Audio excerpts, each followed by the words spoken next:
texted me about the gratitude practice. Yeah. And I was like, dude, so first of all, that's so cool that you did it Hmm. because I found it to me like the most profound change that can happen in such a short period of time. Such a profound change. Whatever my mindset was going to bed, if I had that consistency of the gratitude practice, if I was angry, if I was sad, if I was worried, if I was anxious before going to bed, I knew grounding myself to that gratitude rock and in completing an intentional 5 minute practice, just about, I would be smiling at the end of it. Yes. Um, yeah, and I just found that change to be so profound. And I just found throughout the day, bookending the gratitude practice, the nighttime one. I do a morning one as well, just having those bookended throughout the day. My day has been filled with just so much more gratitude and presence and acknowledging the small things in life that are just like, oh man, that's so cool. So that's super cool you did it. And then you told me about it. It's like, man, I gotta like I posted a YouTube video about it. And some of my dad's friends were like super into it. They're like, this is great, this is cool. Awesome. Um, but then I was like, might as well post it on social media. It's just, for me, it's hard because you want to get the word out about something like Yeah. that. But it seems like since social media and other things are more prone to instant gratification, in a gratitude practice, sitting down, Yeah. meditating, breath work, that's just such a delayed gratification thing. It's really hard to the two to kind of like connect. So I'm hoping maybe a couple more posts is like knocks into people like, hey, just give it a try. It's like popping up on someone's phone screen saying, turn off your phone. Yes, yeah, I've had that before. I'm like, wait, what? Crazy. Yeah, it's just incredible how over time, I don't know if there's literature. I haven't looked at any scientific literature regarding attention spans throughout generations. Mm. You have the Flynn effect, which is with each increasing generation, there's been an increase in IQ, but I think there's something of the opposite of the Flynn effect for attention spans with instant gratification. And that's another thing. I think of breath work, a meditative practice can help increase your delayed gratification, which we all, frankly, I think we all need in this world. Absolutely. Yeah. I think the tough part, you're talking about the attention span, which when that suffers, that's pretty bad and it has a lot of bad effects. But I think what's worse for me is that inclination towards instant gratification. Yeah. Just what kind of things are like available for instant gratification? Usually it's not healthy things at all. Yeah. Especially if we're talking about the way you're starting the day and the way you're ending the day. You're talking about book ending, like Yes. beginning of day, end of day. And times I've found when I go to something for instant gratification at either of those points, like let's say I look for instant gratification at the end of the night, I wake up feeling like horrible the next morning. Um, and it just kind of piles on each other and just is kind of a snowball effect of negativity that I don't want. Yeah, yeah. And I think that's something too, is I think when we're looking at instant gratification, we need to look at the almost the neuroscience behind it a little and the dopaminergic reward pathway, right? It's like normally the things we do that are exogenous outside of the body that produce instant gratification, they're normally very short-lived. There's a big spike in dopamine. Sometimes the highest dopaminergic effect is not when you do the act itself, but when you think about doing the act. Literature reports that. But then afterwards, there's a huge spike. I mean, they talk about it. Dr. Anna Lemke, I think she's a psychiatrist from Stanford University. She talks about it.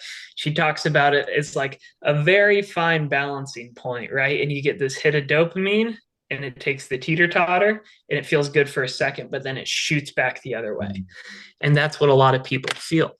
And the problem is when you get in this instant gratification loophole and you get a little hit and then you feel bad. Well, how do you get rid of that terrible feeling? You You go could back just to the dopamine hit. you could just wait and it would balance out. But no one wants to wait. So just hit, hit, hit. And then you're just like, oh, I feel terrible the Yeah. next day. So yeah, you're totally right, man. And I think we look towards it more to the end of the day when we're exhausted as well, frankly. I think that's very true. And it's really interesting what you said about the literature pointing to the dopamine sometimes being higher before you even do an act that's for instant gratification, because then that just points to, the phrase people say of everything that glitters isn't gold or things like that, where it's like that something seems so attractive and it's like, oh, I'm going to feel great if I do this and I'm going to be so happy. And then you have that dopamine hit just thinking about it. You do it, and then instantly after is a big decline. It's your dopamine spikes and then it goes below the healthy level. So, Yeah, yeah, man. I mean, it's incredible, and I think we can look at this in a lot of realms from instant gratification. The most potent example I use that's so prevalent in society today is drug use. A lot of people, when you get the first hit of something, it has like a hundred-fold increase in your natural dopamine production, but it's all exogenous. So what happens is you build up a tolerance to it. Your body stops producing as much endogenous forms of dopamine, and then at the end of the day, people, we call this anhedonia. Anhedonia is the inability or lack or inability to feel pleasure.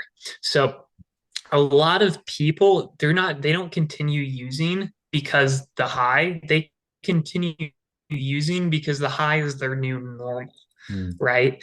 Um, and the seeking of it is the most potent part. The seeking of it is always the most potent part. And like literature reports that. Like normally huge spike before and you get it, and it's like 50% of what you think it's gonna be. mm, Yeah, and that also I think that reflects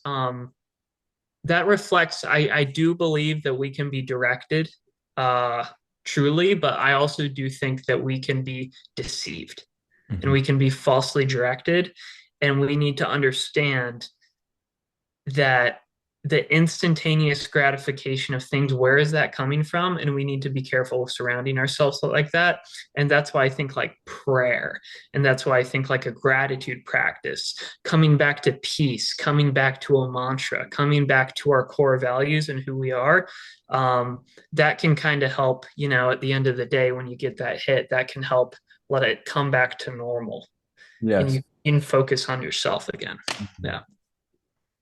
Yeah, I think in terms of thinking it from a spiritual perspective, I've heard it described like the devil has a shop and there's all these things and he's like, buy this, buy this, buy this. And you bring it all to the counter, expecting it all to either make you happy or bring you power or give you what you're looking for in a quick way. And then you realize you can't pay the balance of what they're asking for. And just what you thought you were getting is just a total lie and a trick. And then that just comes to my mind when you say we're being directed, but we're being deceived. Of we believe a lie of this is going to make me happy, or after this I'm going to feel peace before I go to bed, or I'll be able to handle this on my own, or I don't need help from God to fight the temptation. I'll just be able to handle this if I start scrolling on my phone late at night, or if I'm around people doing drugs, or if like I can handle this, I have it under control, and then we can be deceived so easily. At least I find in my experience um, that yes, we can be strong-minded and strong-willed, but I think especially if you're at the beginning of the morning or the end of the day, that tendency towards instant gratification, at least what I find in myself is like I really should have like good boundaries up to not just pick whatever the instant gratification is because I don't like the effects of it and I can't pay the balance once I bring it all to the counter. I just Yeah, that's it, man, right there. It's just like, in the end of the day, something that's very potent that we can often get. Sometimes we think of it, I'll say a simplistic version of it. We have this prefrontal cortex, right? And we have this limbic system. And oftentimes the instant gratification, the dopaminergic reward pathway, right? We can think of that as a very emotionally charged thing through the limbic system. And there's something called limbic takeover, where you're just like, so you just have such a potent emotional drive to do something that your prefrontal cortex shuts off. And to explain the prefrontal cortex simply, it's simply the thing that tells you to go shh when you're talking too loud, or hold on, wait a second. Um, and for us and for many people, I think the best way to activate the prefrontal cortex. Mel Robbins has this thing where if you're very emotionally charged, count from 5 to 1 backwards. So you're very emotionally charged, you go 5, 4, 3, 2, 1. Hopefully that activates it.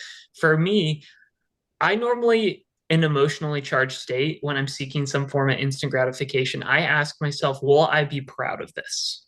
Mm. And then when you do that, you're actually taking yourself out of the current situation and you're putting yourself to the future. That's a future oriented decision that engages the prefrontal cortex. You think about the aftermath, you think about the behavioral consequences of it.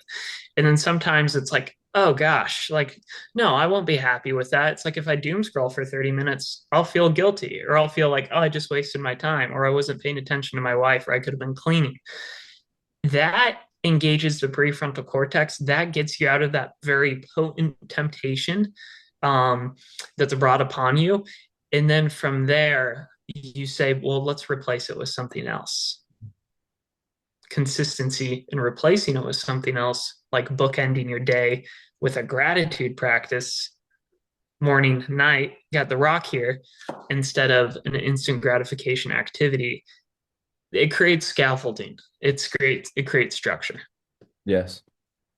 I've heard you say before that consistency compounds. Mm-hmm. Describe that a little bit.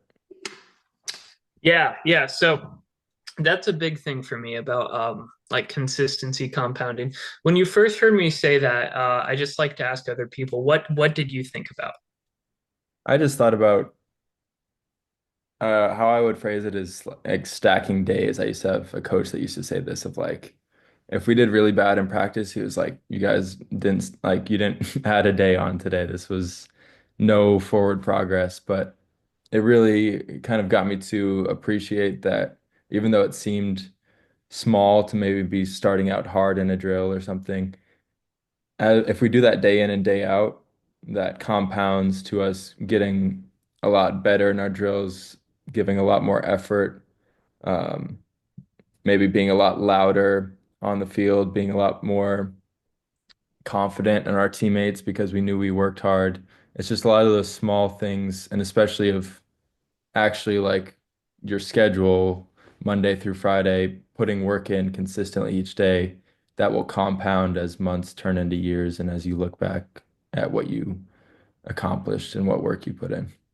Yeah, that's exactly right. I couldn't have said it better myself. I mean, at the end of the day, think about it. You have an axe and you're chopping down a tree. All right. Each day you go out and you chop down a tree to make, we'll keep it there. Each day you go with an axe and you chop down a tree. Chopping down the tree is hard, right? You're sweating. It could be dangerous. You got to put in work. You're grimy. You do it when it rains. You do it when it pours. You do it when it's sunny. You do it when it's cold. You chop down a tree. You just keep chopping down the trees, and then you take a time. You put the axe down, and you look around. Little did you realize you just chopped down a whole forest, right? And that's what it means for consistency compounds. Some say the chopping down forest analogy works. Another one I'll put forward to you is, yeah, bricks, stacking bricks. Each day is a brick. You stack the bricks and then you have a foundation. Once you have a foundation, you can build your whole structure. Once you have your structure, you have a building. Once you have a building, it's your home. And your home from this consistency, whatever that action may be. A great example for me is running, right? I enjoy running, but there's a lot of days, dude, where I just stare at my shoes for like 30 minutes. I'm like, I don't want to go for a run today. But for me, it's like I have ran so much consistently that that's almost been a home to me. So Mm. sometimes my body's just like, I want to go home. Mm. I want to go back to that structure because it feels so good. I know what I get out of it. It's nice and cozy in there. Like we got the fire going, we got a nice cup of coffee. Let's go home. Um, so yeah, for me, it's like there's never been a time where inconsistency has beat consistency. Yeah, like that, it just doesn't make sense to me. Um, Never. I can't think of an example. Maybe someone can, and they'll like comment it or whatever. I don't know. Maybe daily undulating periodization. That's a training topic. We don't need to go into that, but yeah. One of my favorite pictures that I've seen of you is when your beard froze when you were running. Yeah. That does make sense with the home you were describing of a lot of days I won't feel good to go out there, but you go and it feels familiar and the structure really is comfortable in a way, even though it's within the discomfort. Yeah. Yeah, man. That's it right there. It's compound interest, you Yeah. know, that snowball effect. Yeah. I think in terms of the gratitude practice that we were talking about earlier, I think the one of the effects that's the best one is I think a lot of us want to enjoy our lives more. We want to be present and notice the small things. And I found that this is so much easier for me if I am thinking or spending time at the end of the day to thank God for what I'm thankful for and all the things I'm grateful for, or in the morning as well as you described, because then during the day, there's just so many small things, whether it be the food I have on the table or someone smiles at me on my way into work or things like this that normally, or especially if I was in a cycle of instant gratification where my levels are like lower than healthy level, I don't even notice those things. But if I'm in a place where my dopamine is at a healthy level, I've done this gratitude practice, I'm so much more primed to notice these things that would cause me to be grateful. Yeah.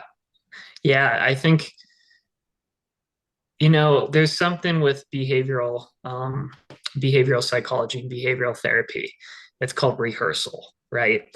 And we want to take our verbalizations and put it into actions, but sometimes our actions are hard. So let's say, for example, you have a client, and the client is incredibly anxious in the classroom, and the client is incredibly anxious about talking to the teacher. The homework is assigned to the client that you need to go talk to that teacher to overcome this anxiety. We need to face it head on. We verbalize that you want to overcome it. Now let's do it. The client comes in one day and you ask him, did you talk to the teacher? No, he's too anxious.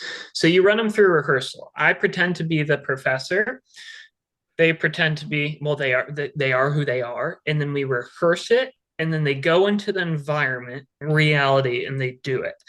I look at the gratitude practice as a reflection of the day, but I also look at it as a rehearsal for life, a rehearsal for presence and gratitude in the moments. If I can sit for 5 minutes and think about 20 things that are grateful for, then the next day I've rehearsed that, I'm more likely when I'm presented with that environmental stimuli to maybe target some gratitude. So for me, I think once you practice something, you become more aware of it for sure. And I'm glad you noticed that too, because it's not just the 5 minutes, like it's not just the feel good practice. It's a whole mindset shift. Definitely. I think it's a mindset shift when you specifically, I think of it when you encounter hardships during the day or unexpected obstacles of I think if I'm kind of in a cycle like we were talking about earlier of instant gratification, whether that be with diet or with entertainment or with these things, then my perspective, it almost feels more like a zombie or more like um, there's not a lot of self-efficacy and not a lot of motivation or really energy behind that mindset. But I think the gratitude mindset isn't just a passive thing. I think it leads you into being active in your life because you realize how much you've been blessed with. And for me, when I think of how much I've been blessed with, it just makes me want to go out there and help others or improve my life so that I can be more helpful to others or more in service to others. And it makes my perspective so much more positive and hopeful of because to be honest, a lot of the things I think about during the gratitude practice are things that didn't go well or things that I did wrong, but then realizing like the mercy I encountered after it and realizing like, wow, that could have gone so much worse. And it's just made me realize like, okay, I'm faced with this obstacle and it doesn't lead me into thinking, oh, I can handle it by myself, but it caused me to say, okay, if I go through this with help, I can conquer this. Or we can conquer this and it'll be okay. And maybe on the other side, we'll be able to reach back and help others. Yeah, that's good, man. That's like taking gratitude and applying a growth mindset to that. That's like a really utilitarian form of gratitude is like you can utilize the gratitude not just to be grateful, but to have a learning experience and a growth mindset from it. Something maybe on the same terms, a little different. I think it's called the Penn Baker writing protocol. And what you do is you write 4 times for 15 minutes in 4 weeks. So that can be one time for 15 minutes each week. That can be 4 days in a row, whatever you do. You write about the hardest lived experience you've ever had in your life, the hardest, most traumatic experience ever. The first time, it's really hard. It's emotionally charged. You're getting frustrated, sad. You feel that. The second time is a little better. By the fourth time, you not only look at that thing that happened to you from like a desensitized way, you actually look at from a way of almost gratitude, like growth mindset, like, oh, this was supposed to happen to me. Yes, this was the hardest thing that I've ever experienced, but this was supposed to happen to me for some reason. And that's just very akin to what you're doing. And I love that you're able to look at the hard things and encounter that mercy and be like, it could have been worse because like things could always be worse, right? Um, yeah, I've focused on the gratitude on some of the hardest parts of my day. And I'm like, whoa, that's so cool. Like even looking back at it 4 hours later, that was really hard, but I just feel like I have so much more self-efficacy for Mhm. doing it. I'm so grateful that happened to me. Yeah, Yeah. well, that's awesome. Yeah, dude. Thank you, Nick, for coming to talk to me and sharing these things with me in person, but also being willing to share with others. Yeah, man. I really hope people do it, right? It's like 5 minutes. Like sometimes I'm super tired and I do it in like 1 minute. Yeah, I hope I Um, do it. what was that? I hope I do it because I've experienced the Yes. benefits because I've done this like a lot of times over because I had a professor too who was recommending us to do this and we even did it as homework. Um, but yeah, I definitely notice a difference when I'm ending my day with gratitude. There's been a lot of nights where I've ended with a big smile on my face because I took that time in silence and I really did enter into gratitude. Um, and that's not even just because those were like the best days with no obstacles or anything. It's just that the mindset I had to finish the day was real gratitude. Yeah. Yeah, man. Amen to that. But thank you, Nick. Is there anything else you want to say to close out, or we can finish it here? I think let's call it here, man. I mean, Sounds good. at the end of the day, I hope whatever I say is some good works and reflection of Jesus, and we can get something good from it, right? Amen. I think definitely if we are ending, a lot of people have the practice. I try to keep the practice of praying before I go to bed. Yep. Jesus gave his entire self to us to give us the opportunity for eternal paradise. And I think this earth is pretty beautiful, but I want to see what he has in paradise. So Yeah, that's brother. something to be very grateful for that he has called you and he has called me to be part of his kingdom.